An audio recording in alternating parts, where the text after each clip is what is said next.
গরম দুধ খেয়ে নিলেই আমি ভালো হয়ে যাব। ডাক্তার বলেছে।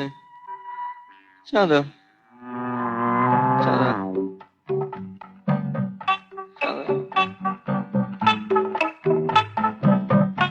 ডাক্তার কেমন করে দুধটা খেতে বলেছে? চুমুক দিয়ে না ঢক ঢক করে?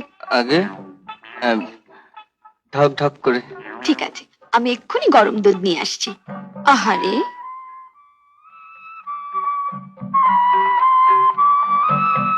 এ কিরকম রোগ রে বাবা? ঢক ঢক করে দুধ খেলেই সেরে যায়? বাপের জমি বাবা এরকম রোগের নাম শুনিনি।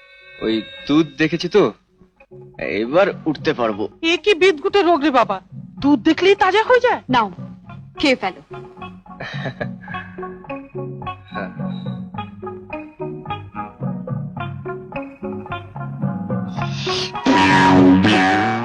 গরম দুধ খেয়ে নিলেই আমি ভালো হয়ে যাব।